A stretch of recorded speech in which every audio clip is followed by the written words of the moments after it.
Well, hey, Cookster here. Welcome to another video. This video is pretty short and sweet. I'm going to show you how to remove this stainless cowl band off the Model A. If you don't know how to do this, which I didn't before I started, this can be a real head scratcher. The way it works is, I'm going to try to bring it up here. There's two clips. Wait, come on. There's two clip things, we'll call them clips. Now, I haven't cleaned all the dirt out of here yet, you can see the rust. But they're in here at an angle, and they're bolts. They're 1/4 20 bolts. There's one on each side. And as you saw me just take it off the cowl has a raised lip right here all the way around, like a little V, you know, inverted V. What, inverted? Yeah. All the way around, so the molding sits down on that lip,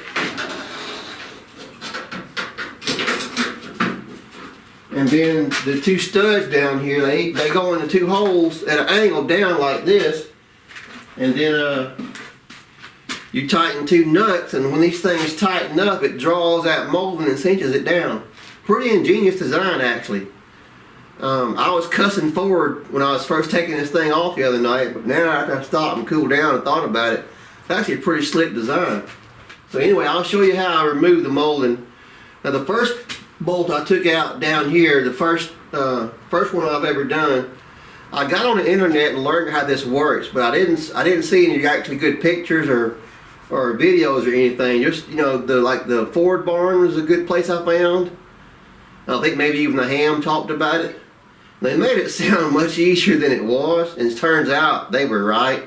Sometimes you have to learn the hard way to learn things, and I'm in that group as well.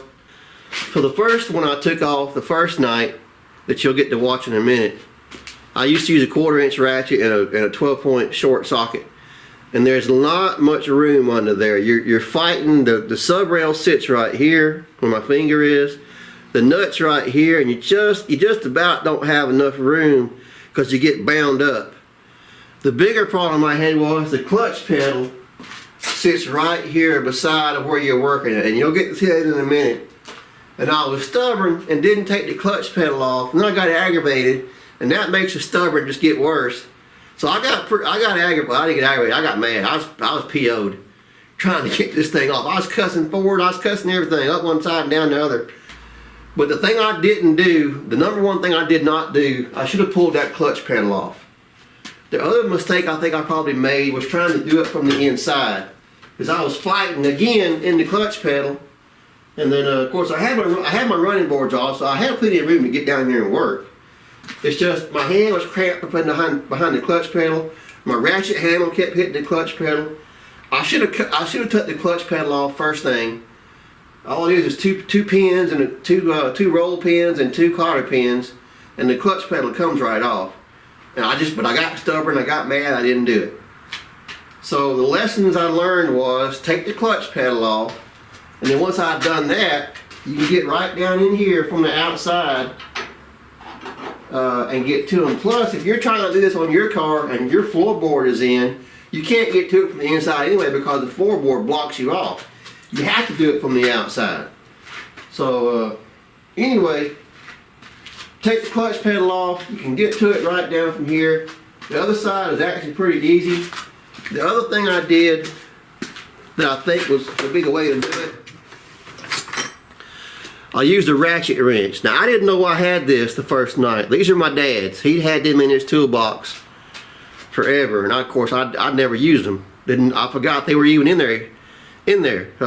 If y'all don't know, my dad passed away 10 years ago, and I got all his tools and stuff, and I just never realized he had them. So I'm sitting there working on this car the other night thinking I should try a ratchet wrench, not knowing I had one in the damn toolbox in there. So today, as I was saying, come out here clear mind, and I thought, I actually had already ordered a cheap one off of Amazon. It's a 12-point, just so I'd have one. I thought, well, Dad may actually have some, so I went and looked, sure enough. Now, this one is a nice Mac. The problem I had with under there was this wrench is still a little bit too long. So the cheap set I bought off of Amazon, I'm probably gonna wind up cutting in half, or cutting the top third off, and use that when I ever put it back together one day. So if I was you guys, the way I'd recommend doing it is a 1/4 inch ratchet and a 12-point socket, and then get you a cheap ratchet wrench off like Amazon and cut the top third off of it, and you'll be good to go. Alright, quick disclaimer here. I was doing a lot of cussing. I mean, I was cussing a lot. I was cussing everybody. I was cussing Ford. I was cussing the screw. I was cussing everybody. I'm cutting out most of the cursing because I try to keep cursing off my channel. I curse in real life, believe me, I do. But I'm trying to keep it off my channel. So, but I may leave a couple of curse words in and bleep them out just for the amusement value, because it is a bit entertaining. So anyway, sit back and laugh at me a minute or two trying to get this one off, and then I'll show you taking that one off, which was much easier, and that'll be that. So anyway, here we go. I'll show you the problem. You can't get the ratchet up on there. It's at such an extreme angle. You can't get a ratchet on it. And I've tried a wrench and I couldn't make that work either. I'll try it one more time.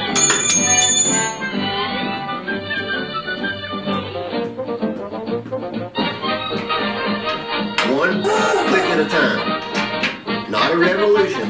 One click, this ratchet at a time.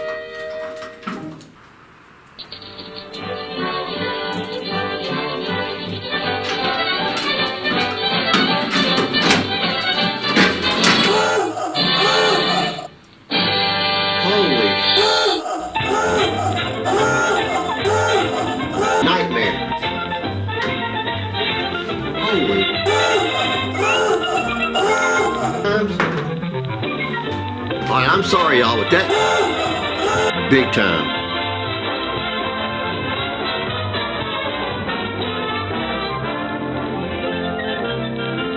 Alright, I'm back for another round of trying to pull off this cowl band molding. So you watched me last night get really mad, get really angry. Part of it's my fault. So overnight I did some thinking, and then I come out here tonight and re-examined the situation. Now that you watched me do it, what not to do, let me show you how I think you should do it.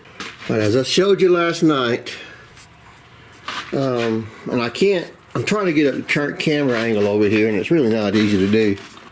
So here's that foot. I guess everybody calls it a foot, or maybe the foot is this piece out here. I'm in a bad position, but here's this outer piece, I guess is what everybody calls the foot, and this is that inner brace.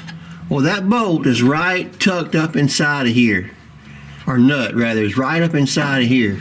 So with the firewall or the floorboard on, the toe board, you can't get to it from this side anyway. Now I already had the floorboard out, so I thought I could get to it right here. Well, the problem was I couldn't get a wrench in here, socket or a wrench, and it turns out what I should have done is pull the clutch off, clutch pedal. I've already got it out. I was going to put it back on and show you the problem I was having. Hang on, let me see if I can grab it right quick. I'm trying to film and do it in 1 and 3 hands and blah and whatever. Alright, that's basically where it was, although it's over a little too far. I was trying to get that wrench up under here. I couldn't turn the ratchet. The clutch was definitely in the way. What I should have done is pull the clutch off, clutch pedal. It's easy to do. There's a pin right here that connects to this linkage that I got now hung. There's a pin out, a roll pin out here. You take those out, the clutch pedal's off. That's what I should have done. Now I've got much better access to get up under here, and I put the nut back on. It's right there. The problem is, pretend I'm trying to work right here. Pretend I'm trying to work right here. My ratchet is hitting the top of the sub ring, and I just can't get on there. It keeps kicking me off, and it's bound up. It's very aggravating. It's very awkward. It's hard to get on there. It's just about, you can't, I just knocked the nut off. You just about can't do it. So I had thought last night about using one of these ratchet wrenches. Now I didn't know until the day that I even had these. These are my dad's. I didn't even know Dad had these. I went and dug in his toolbox a while ago, and sure enough, he had a set of ratchet wrenches, and I didn't know this. because I thought about getting a set of these last night and didn't think I had any. So you can get this down in here and pretty much get it on there. I ordered a 12 point, a cheap set off of Amazon, just to have a 12 point set. This is a 6 point. My feeling is you need to do it with a ratchet wrench. So the second thing I think I figured out in my forensic examination of what I did was, instead of doing it from inside the car, do it from out here. Because now with the clutch pedal off, I got better room to kind of snake my hands up under here and work that bolt. And it's right there. You can't see, but I'm on it right there and can turn. See, last night I only had about a quarter of a turn. No, not a quarter of a turn. I only had one click at a time last night. Go back and watch my footage. I kept hitting the clutch pedal. That's a big mistake I made, was not pulling that clutch pedal. So now I'm gonna go around and do the passenger side. It's right down in there. But I cannot get a camera angle up under here, but just trust me. It's right there. I got my fingers on it right up under here. So first thing I'm going to try is the ratchet. Again, this is a 12 point socket, so I got more, you know, and then a little matte ratchet. It's got a fine, you know, fine tooth in the gear in here.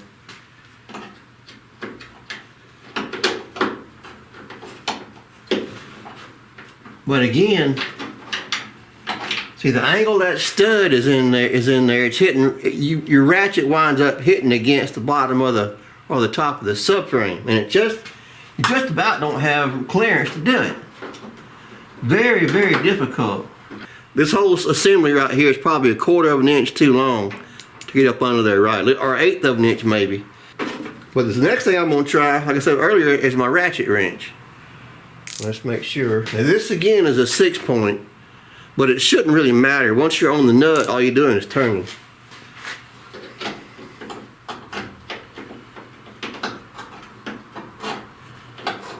I gotta get on the nut first. Okay, I'm on it where I was. There we go. Now again, I'm still only getting one click here. So that's working. It's coming off. Let me go ahead and get it off and I'll show you.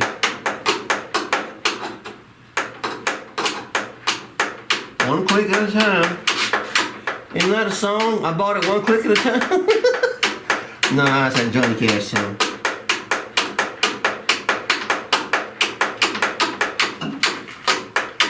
So this is definitely slow going, but it's coming off.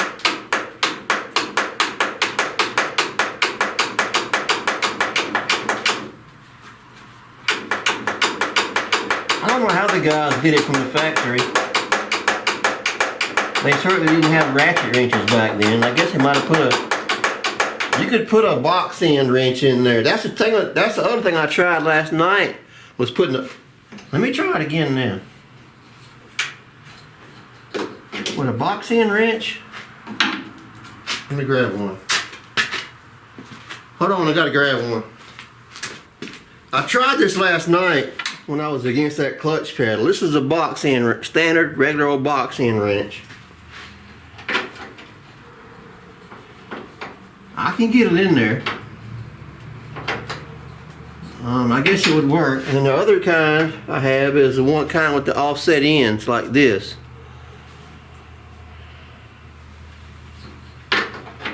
It actually gives you a little bit more clearance, a little bit more room. So I can do it with that too. But the fastest method, I believe, is the ratchet wrench. Even though it's only one click at a time.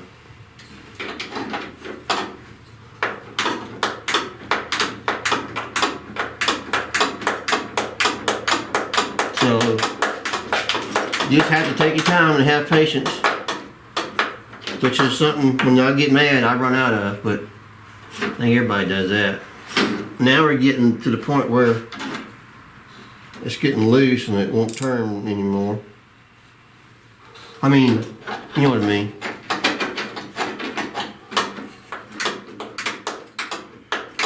I did spray these with PV Blaster last night, in case you're wondering. As far as them coming off, they're not, you know, in danger of breaking or anything like that. It's just they're incredibly. See, I can't get my fingers. They're not in danger of breaking anything. They're just incredibly hard to get to. All right, I got that one. There it is. And we're out. Let me grab the camera. All right, we're out. So in case you don't know, these clip bolt things, whatever they're called, clips I guess, they're made like this at an angle. So when you put it in the slot of the hole right here, there's the hole, and you tighten them in up. They tighten up like this. It cinches that molding down and pulls it on good and tight. The other thing they did, which is pretty slick, I think, the cowl is made with this little, you can see it, is a little, maybe hard to see, there's a little, well, bump's the wrong word, there's a body line, there we go, there's a little body line in here with a little, like a little V shape. It's made to trap the molding so when it tightens down it doesn't slide back and forth. Pretty ingenious design. I was cussing for it last night about these damn clips under here, but now that I've had time to calm down and think about it, that's actually a pretty ingenious little design. It's just hard to get to up under here. And that's the logic I was struggling with last night. So I knew there was no way they would design something that the guys on the line just would have a really hard time doing. Anyway, I'm getting on a soapbox. I'll stop. So that's it. That's how to remove that molding. Obviously, reinstalling it's just a reverse. You put it back on there, put the pin thing in the bolt pin, whatever, in the hole, and go in here from the inside and tighten it down. So that's that. All right, so that's the end of the video. How to remove this stainless cowl band. Pretty slick idea the Ford had. I'll say it again. I think it's a pretty neat idea. And mine, I didn't really show you. Mine is in really good shape. There's one small dent right here. There's a flat spot here where they hit it with something. And then you can tell the mark, there's DA sander marks right here, or Scotch Brite or steel wool or something. Well, it's like DA marks where they probably painted the car. Now, I don't know the history of this car that well, but this molding doesn't have paint oversprayed on it. So if the car was repainted, which I know it was, I know the car's been painted because weren't all these cars black from the factory? And of course, this one is green. So they probably pulled this cowl molding off. So why it's got scuff marks on it. But anyway, I should be able to fix these little dents here and then polish it back out. I got a polisher. I'm no expert polisher, but I know how to do it. So I should be able to polish this back out and reuse it if I want to. Now, the jury's still out on whether I'll be reusing this or not. I might be making a new cowl top, and that's for later. But for now, that's how to get the molding off. So anyway, that's the end of the video. I hope this helps somebody out. I'm trying not to reinvent the wheel here and record a bunch of videos on stuff that everybody and his brother's already done. But I didn't see any videos pop up on how to take these moldings out, so I thought, well, I'll go ahead and make this one. And just one final time to recap, the way I would do it is get a 12-point socket, a 1/4 inch ratchet, and if you don't have one, buy a cheap ratchet wrench and, like I say, cut the top third of it off, because it's almost a little bit long to get down in there. You can get a cheap set off Amazon. I think I bought a set for like $28. It's got 5 of them. That's how I'll wind up putting them back together one day. I'll cut the top third off and go from there. That's how I would do it. Anyway, hope you learned something. I hope that helped out somebody. Be sure to do all the YouTube stuff.